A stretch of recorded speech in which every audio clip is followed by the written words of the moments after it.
listening to Talking Out of Slot, the podcast about having fun playing with toy cars.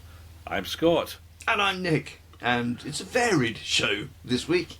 It is. Some old stuff, some unbuilt stuff, some stuff that's going, fond memories, and stuff that's coming.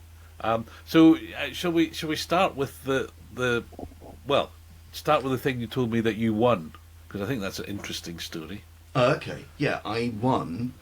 I noticed on, I think it was Instagram, Mr. Pete Shepherd, saying that he was selling off some old body kits that he was not going to use, which is a shame, because I think every decent body kit deserves to be built by Pete Shepherd, because he does such a lovely job and he makes lovely Instagram posts about them. Yeah.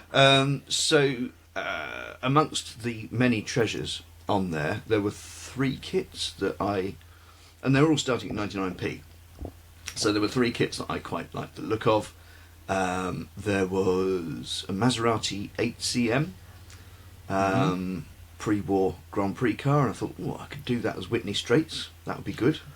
A white and blue. Surely Whitney Straight is a well-known modern country artist. I mean, that's I can see the cover. I can hear the tune. Whitney Straight. Sorry. There were a couple of other bits and bobs. I can't remember what the second thing was that I bid on. And the third thing was a Mac Pinch's body kit of the 58 Ferrari 246 Dino Formula 1 car. So the Mike Hawthorne Championship winner. I've already got a Mac Pinch's Ferrari 246 Dino, which I bought in 2006. Because Mac is sadly no longer with us. But he did produce a amazing range of pre-war and post-war front-engine Grand Prix car kits. I put a bid on that and I won it, and I think the whole thing was less than 20 quid. Now, my one that I bought in 2006, I started in 2007, and as we speak, in 2024, it does not run. It is unfinished. It's unfinished. And it's currently hidden away behind some stuff which makes it a bit inaccessible for the purposes of the podcast, but maybe there will be a still image to follow. There will be still image. But I painted it up and detailed it as Peter Collins's British Grand Prix winning car, because the British Grand Prix that year was at such a high pitch. The media was ablaze in this country for the first time, really, about motor racing, because we had 3 potential champions, 2 driving Ferraris and 1 driving a Van Wall. The 3 almost amigos. So Hawthorne and Collins were very tight with one another, and Hawthorne in particular was a bit sort of rough with Sterling. Thought that he was... In Hawthorne's world, there were gentlemen and players, and he saw himself as a gentleman, and he thought that Moss was a player in it for the money. And particularly after he chose to drive for Mercedes, where, of course... He wouldn't drive one of those if it was covered in honey.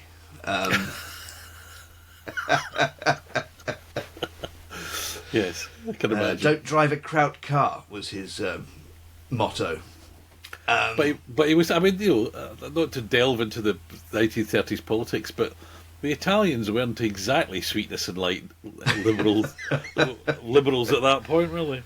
No. But there we are. They imported them, didn't they? The Hawthorns. Of course they did. Yes. Well, you see, it's money after all. It's all about money. Yeah. It's always about money. So anyway, I'm going to do that one as I've got a spare Hawthorne head from George Turner with the visor. So that will go in. Yeah. Uh-huh. Yes, I do have a stock of decapitated drivers around the place. Drivers' heads. Well, it's funny you should. Drivers' heads in a slightly oblique way feature in one of my the great the last of the 2023 announcements. I think has arrived, which is the Scalextric Mirage, which was ordered in the first week of January 2023 when it was announced, and it finally arrived, and I picked it up a few days ago, and it's lovely. But the helmet is black, the visor is black, and the cockpit is black. So from a certain angle, it looks like there's a headless man driving this car. So a bit of white paint around the visor, you'll be fine. I think, yeah, there's going to be, and also the vents are not, so I need to think about how I'm going to paint them. I'm not going to drill. Proper modelers would drill out the vents, wouldn't they, and cut out this little. I'm Yes. not that kind of proper. Yeah. I'll just I mean, apply some matte black paint. That'll do me. The Mirage, I think, is also the last of the cars that Scalextric shared the renders of with me before they went into production, because I'd made such a fuss about how terrible the Mark III Capri was as a model, having all the tools that are available to them to produce something that looked like that was not on in my book. So and I sort of apparently I said this far and wide enough for Scalextric to go, all right, major point. So I had a look at a few of the initial renders and was able to help, I think, a little bit with some of them, the Rover SD1 being a case in point. For which I'm very grateful, thank you. And obviously can't do much about the back box rather than the side pipe, but if you want a versatile model that does at least look like a Rover, it's there. So yeah, that and Mirage, I just sort of went, oh, that's really pretty. Don't change anything. It is quite pretty. I'm sorry about your vents, because I know you're losing sleep. My vents, but I just compared to us Mark III Capri lovers, you're in heaven. Oh, that's a good debate. Well, I think it's because it's that plain blue body, and you've got a lot of surface area, so I think they stand out more than they would if it was a dark coloured car or more complicated shape. However, it runs very nicely, and I took it to the big boy track the other day and gave it a few laps, and runs around very nicely. So just it's a good Scalextric car in that point of view. Interesting, of course, which other liveries are coming, stroke possible, and what it might run against. So all sorts of, as ever, I we think get it's safe something. to say that all possible liveries, genuine period liveries, will be coming. All possible. Okay. Well, those of us who are not experts would go, well, that's, 3 Gulf cars, maybe 2 Gulf cars, maybe a car. Anyway, we'll speculate on that. We'll wait to see. We're a quarter of the way through the year. We must be close to another mid-term announcement from Scalextric. Now, the interesting thing about me buying the Mirage, even though I'd ordered it months ago, was it cost me, as it would, roughly 50 quid, because used lot cars cost 50 quid. And this was especially challenging purchase to make, because I'd recently bought a whole load of cars for a tenth of that each. So for those doing the rental, that is, yes, 5 quid a car. To explain that, as a bit of background, some folk may already know this, at a secret location down in Dorset, so I'm going to refer to it as the Dorset Hoard. For those who may know, there's a sort of Anglo-Saxon, wasn't it? A burial ground was uncovered up in Suffolk many years ago, and there was lots of jewellery and boats and pottery and stuff, and it was referred to as the Sutton Hole Hoard or something like that. Anyway, it's Sutton Hole. Anyway, this is the slot car equivalent, I think, because what emerged was through various people telling us about it. We were invited to go down and fill our boots, as the expression goes. What this was a shop which, when it was open, and had been open for a long time, was famous for having old stock, i.e. not things that they'd bought second hand, but things that they'd bought new but hadn't sold and still had them on the shelves. Their stock turnover was whatever. I think they were predominantly a railway outlet. Anyway, I don't know the details, but that shop is now gone. I think the chap died. The stock has been bought up by someone who's not really interested. They're into the railway stuff, not the slot car stuff. And over time, it's been getting sold off. Anyway, would I like to go down with a couple of friends and see what we could get? There's about 6,000 cars in boxes, from black box Scalextrics, slightly more recent SCX, including digital Carrera, Spirit, purple Scalextrics box, the sport box stuff, almost everything. Special edition box sets from Fly, old sets. I mean, the sets were amazing. I'll put up some pictures that I've got. And it must be a bit like how the guys felt when they got into Tutankhamun's tomb. There's just kind of like you go in and you go, oh wow, and there's a sort of flurry. So there was a little shelf where we could put things that we wanted to buy. So literally, there's shelving floor to ceiling. It's cars stacked 5 or 6 deep, 4 or 5 back. So you're going through, and they were kind of in order, but you were kind of going through to see what you could find. There was a lot of things there was 20 of, the same livery, same car. But equally, every now and again, you'd find a one-off thing and you'd go, oh, wow, I'm going to have that. So I came away, because paying in cash, so I got 30-odd cars. Absolutely delighted and excited, thinking, this is amazing, I've got all these cars, they've only cost me £5. And then the friend that I went with about a day later went, shall we go back? So probably to extend the Egyptian tomb, not grave robbers, because we were being invited and we were paying. So we went back and spent an even longer period of time going through, and I came back with another. So in total, I got over, I think it was 72 cars I got, and I think some of the ones that sort of fly box presentation ones, some of the ones with the little figures in them. Oh yeah. Those were like a tenner. Right. So I mean, obviously, it got to stage the mentality. £5 for the car, £5 for the figure. For the figure, yeah. And I was thinking, some point I was looking at cars thinking, that's cheaper than me buying a set of tyres. I could get that car. They are almost all. I'm going to say almost all, but I don't think any of them are used per se, but almost even still sealed. The seal from the Scalextric from SCX factory, from Carrera, from whatever, all still intact.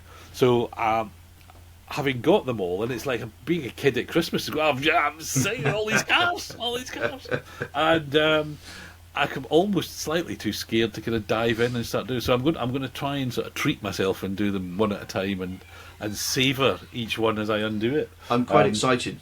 Oddly, out of all the things that you mentioned that were there, it was the Opel Astra DTM cars, Scalextric Sport ones, which Scalextric Sport was a fairly cynical marketing ploy. There were whispers which were not denied for far too long that, they've got uprated motors. No, they haven't. They're just the same cars in cardboard boxes.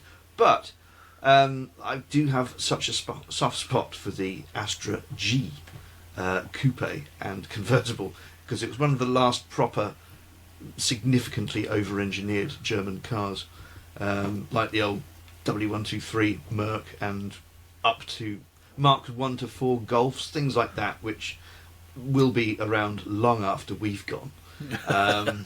And General Motors built one that way, and then took it to an Italian stylist. Well done.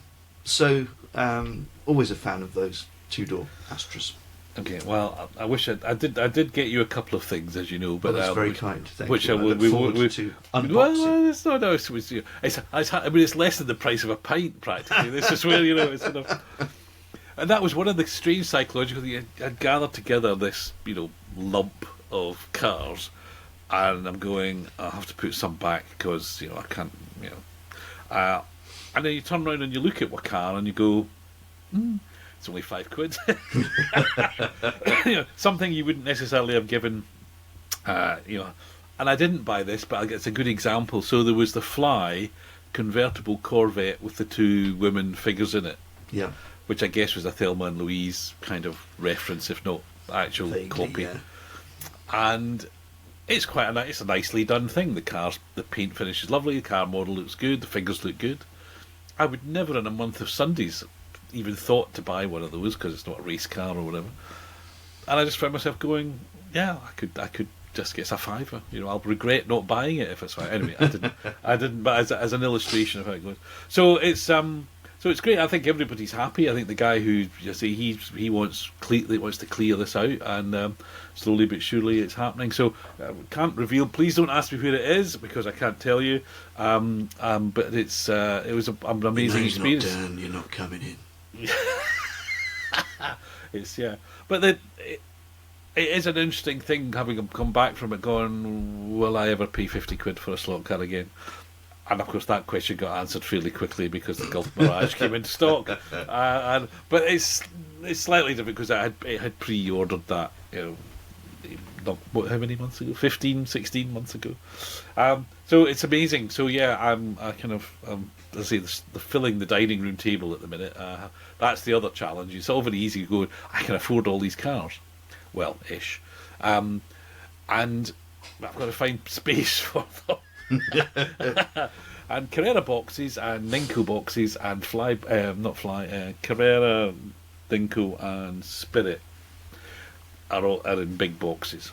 I only bought one Scalextric car when I went through them all, which was and that was a black box, basic Porsche 956, 962, depending on what they were pretending it was at the time, which is in the Fina livery, which wasn't a real car, but it was one of the models which was in a fantasy livery, which looked like it could have been a real car with a bit of work. And at the time when I was buying those, 30 years ago, maybe more, when were they out? Things like the Kenwood one and some of the others, I would always paint up little bits and maybe put wheel spats on. There's even one I cut the tail off to make it look like the Kramer. So, you can buy a proper one now from Slot It, but I've got mine with the chopped off thing. Well, yeah, I mean, if there are any more of those knocking about, because I've got this box here which hasn't made much progress. A Porsche for a fiver that I can just, because this thing is absolutely beyond. We should say you're holding up literally like the Scalextric's Kenwood Porsche. It is the Kenwood Porsche 562. Mm-hmm. Yes, it is. It's got mirrors. The body's all right. It's a bit dusty, and it's been well loved by its owner. And its owner wants all these late 80s, early 90s cars restored. And then I opened them up, and I don't know. I think he might have licked everything and then put them to bed for 20 years or something, because it's all dusty and horrible. I thought you said leaked, and then I realised you said licked. Yes. That's the mental image of me. It takes some time to get over. Just somebody dragging their tongue lovingly across the electrical parts of their cars and then putting them to bed for 20 years. I don't know. Stranger things have happened. Stranger things have happened. So, yeah, that's if there are any Jag XJR9s and things of that era. Going for a fiver, that's a cheap way to fix up his stuff, which he's clearly not loved enough for a very long time. Well, I think a third return, just for the symmetry of the number, is probably called for. And we may report live from the scene, as it were. But anyway, excellent. So that was a very probably, I was going to say once in a lifetime, and then having said it was but I've never known anything like that. It was quite an amazing situation. But yeah, so now what else were we going to talk about? Well, I haven't been buying. I've been selling. So eagle-eyed watchers may notice that we're down a few NASCARs. I've also sold some slot cars. It's the unboxed stuff, the cheapies, which are going. As at most swap meets, you'll find that the box stuff is taking a bit of a while in the current economic climate, but the unboxed cheapies are flying out the door. There's now two shelves which used to have NASCARs on, which have now got my most prized Ferrari Formula 1 cars on. And Formula 1s are something of... Yeah, segue. Yeah, that happened right there. It's like we planned it, yeah.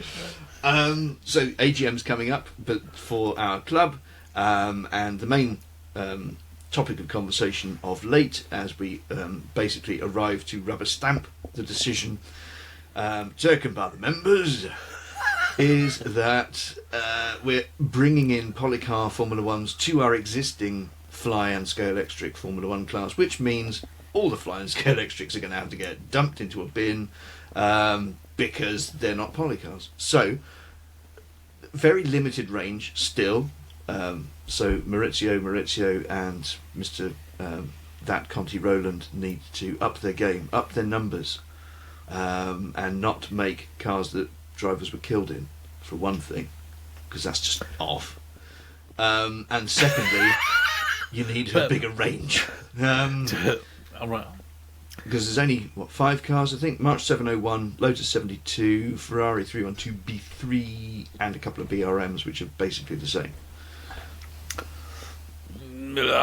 Yes. The March Ferrari, Lotus. And okay, there's BRM. 2 different body shapes of the March 701. There are, I think, 5 different body shapes of the Lotus 72. 3 different body shapes of the Ferrari. But come on. There are lots of various liveries, so you would have a nice selection. It's unlikely you'd turn up with the same car as someone else. Well, the Ferraris are all red, but anyway. Yeah. So yeah, there's choice there. But it's ever the way with slotted polycar, wasn't it? It's sort of, although you look back at all those Porsches now and suddenly there's 60 of them. Actually, at first it was, here's 1, here's 2, and then they moved slowly forward that way. I know, but it's just frustrating. We need more. We need more. In which case then, because we know they're probably listening down in Italy, yes, where it probably isn't raining much, because it's raining a lot here. What if you were to get your request granted? Which 70s Formula 1 car would you like them to make? It would probably be an Brabham, and it would either be a BT45 or a BT48, alpha powered both. So the BT48 was the sort of virtually wingless one, which Gordon Murray then redesigned with a Cosworth in it and won the World Championship. That's right. Okay, it is a 70s car, yes, but Yes, only just. It's a ground effect car. It's a 79 car, yeah. And the 45B was the halfway house between the low 46, which Scalextric has done, and the sit up and beg 44 that Fly's done. So it was a nice red Martini, John Watson, and another car. I only really remember Watty because I had loads of pictures of John Watson in that car as a child. Carlos Pace, if that's the right way of pronouncing it, and occasionally Stuck.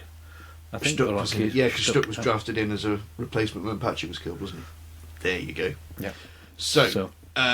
Yes, Stuck. I'd go for that. Used to break down a lot, didn't it? Watty led a lot of races that he then didn't win because the car broke. I seem to remember. Yes. But that's not really. It's interesting you say that. See, that's if you look at the Lotus and the Ferrari. If you look at those cars that you already mentioned, they're all at the early part, so early to mid 70s. Yes, and then you go randomly to 1982. Well, I don't think it's random. I think it's very deliberate because there's a certain Gilles Villeneuve involved. I think 1982. I would, we may indeed we could have a whole podcast on. I think 1982 may be the greatest ever year in Formula One. Yes. In terms of what happened, in terms of the cars, in terms of performance, the way the cars looked, the politics, everything. If there's a range of 1982 Formula One cars coming, and I know there's at least one other Italian Formula One car from 1982 coming, then I'd be very happy. But I think the 70s ones they're a bit more.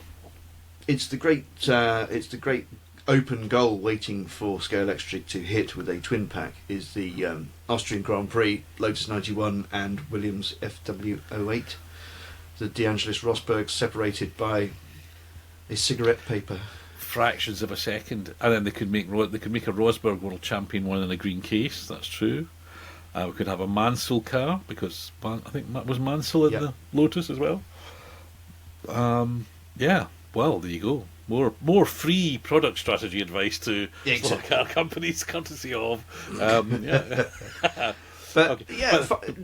Researching which ones work and which ones don't with polycar is very hard because they all seem to, and there seems to be about 0.2 of a second between them. If you look at the RTR championship results in this country, and if you look at various slot reviewers and what they do online, and they do their little track tests, and they all seem to be about the same speed. It's one of the things I understand it, and if you're going to go racing, you want to go racing. And I know I've got this kind of quirky attitude to it, but even on Tuesday when we had one of our Tuesday afternoons where there was 4 of us just running cars and having fun. I'll talk about that in a minute. But part of it was about looking to find the car that will compete in the classes for the regular Saturday competitions. and I thought, I'm really glad. I just, I sort of feel detached from it because I can look at a car and go, it's not the fastest, but it looks nice, and I enjoy watching it go around. Whereas that kind of fretting about whether it should be that one or that one, and it might be 0.2 of a second quicker, but is it going to make any difference because the bloke that's driving the other one would win anyway, sort of thing. We did talk about that. So the theory is, and I think it probably stacks up to testing, but the slower the cars, the closer the racing. Which I guess just means that they're a bit easier, and the quick guys don't get a chance to disappear off into the distance. So, as a percentage, that everybody stays closer. But yeah, that's true. I think probably the best racing class we've got is the Ninko NC1 GTs. So the McLaren, the Porsche 911, and the Ferrari F50. The F50's not great, but the other two are fairly well matched. And for a long time, we weren't allowed to change tyres. And so only one car would ever work. So everyone's got the McLaren because it was the only one that worked. Now, if you can stick sticky tyres on them, you can make the 911s go. But yeah, I can see that. My choices at the moment, I think, if I was looking at the range, I quite like the new green BRM. Because presumably everyone's got the Yardley and Marlboro ones. Because they're so pretty. But very pretty. I think the 72. I think probably the quickest car is going to be the Joch and Rindt Death car, because it's nice and low. But then again, why would I ever buy the Joch and Rindt Death car? I don't think that's quite how they're marketing it. But the other advantage of that car is that you've got less to break off when you're racing. So yes. Yeah, I think it's a cunning move actually. The one I fancy most is the Peterson 72E, because I just love those cars. I had the Corgi ones. I love how in 73, 74 the tail was so low. It's not that low on the slotted one. It's a slightly different tail setup, but that was a sexy car. So any of them would probably do. I'd really like the Peterson one, although it's black, so I won't be able to see it. Yeah, that's as age approaches. This is one of the factors.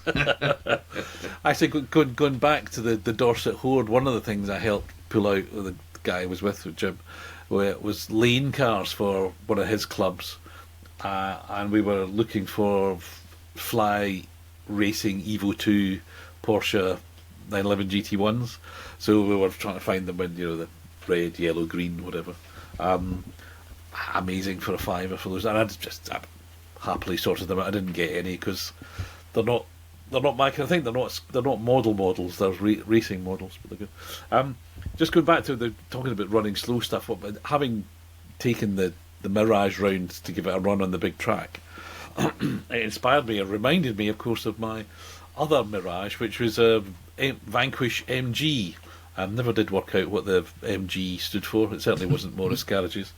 And for those who don't know, Vanquish was a brand of slot car who made cars with a working differential, mostly Can-Am cars, a couple, I think, of Formula One cars. Lotus 72s. Yeah. Was it only the Lotus, or did they just work? I think it was just the Lotus. Just the Lotus. And they were overscale. They were bigger than. They were probably 1/28th or something, or one anyway. They were in a scale known only unto themselves. Oh no! Although the drivers, I think, were no. Anyway, because the diffs would prove to be quite fragile, so I had one car that I used for club racing back in the day, with all the bits knocked off it, and the other four got taken out occasionally and run round and looked pretty and being very delicate to with the diff. Anyway, I took them round. We put them all out, and so there was four of us, and there was 4 lanes. We were having lap after lap and sort of keeping them as beside each other, line abreast as possible. That really fills a polycar track. 4 Vanquish cars are pretty wide, but they survived. I mean, they've certainly never been run that hard or for that long. But it was lovely, and they were heavy and they're slower than everything else we were running. And we all sort of said, but it's still fun, just any 4 cars which kind of run together. It's lovely, and they They didn't de-slot or anything. They did what they should do. So I'm a great. That's kind of where my sweet spot with it. Something that looks nice, runs nicely, drifts, but you can control it, and just lovely. Anyway, I've got all misty-eyed about Mirages. Isn't it though?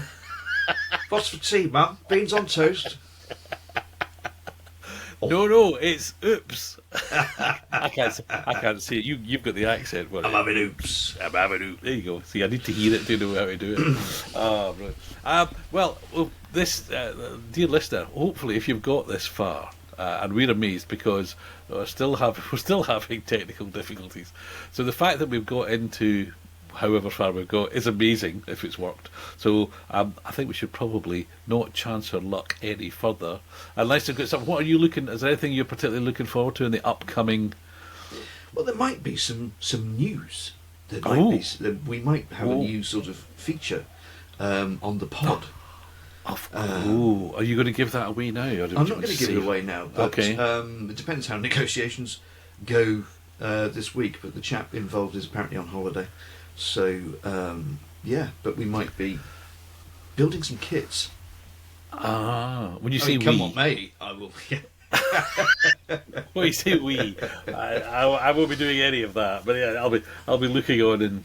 If it comes to it, I've still got plenty of kits, including finishing off my 1958 Ferrari before I start the new 1958 Ferrari.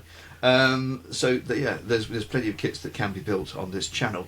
But there might be a few of those coming up in the weeks ahead. Good. Nick's kits. I can see the subset. We haven't had a Nick story, but I think we'll come back to that. We'll come back to that. I need to be able to open my cases and get something out of them to discuss. So we'll do that. Anyway, we'll do that. All righty. We'll say goodbye. Thanks for listening, everybody. Cheers. Ta-ra.